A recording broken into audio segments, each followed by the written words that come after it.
as a people in Kisumu is the protection of our life, is the protection of our property, and this issue of lawlessness that is actually we are losing, the government is losing the game. They are losing the game to this lawlessness. This is not acceptable, it is not allowed, and is a warning to the government to act decisively irrespective of who commit the crime. We are urging politicians to refrain from divisive politics. We need unity. The youths now need jobs, employment, and the economy is not so good at the moment. So the youths are vulnerable and are being used by some rogue politicians or individuals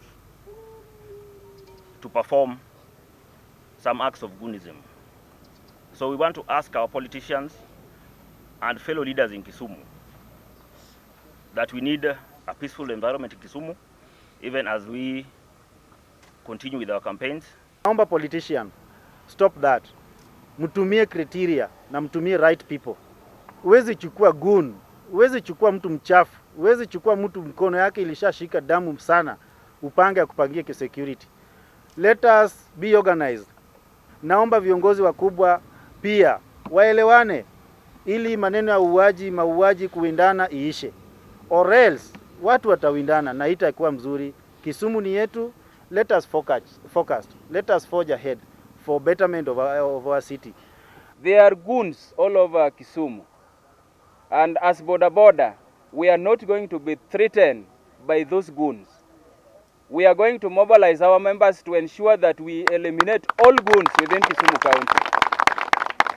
So whoever is using those goons, your days are numbered.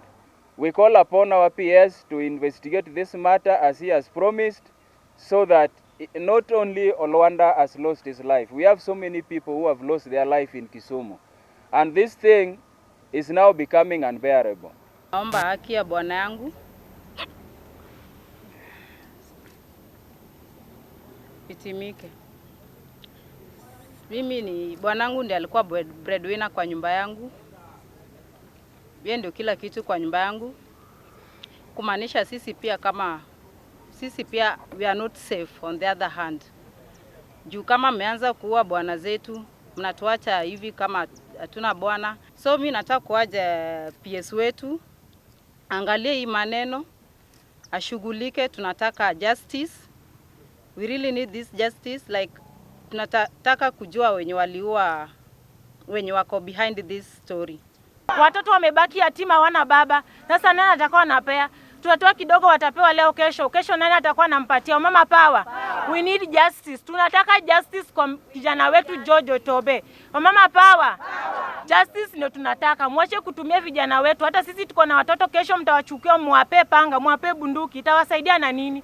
Akishauliwa wewe unaenda kwao na mtoto wangu amebaki chini. Mama Power, kama wamama tumesimama, tunataka justice. Viongozi wacheni kutumia watoto wetu vibaya.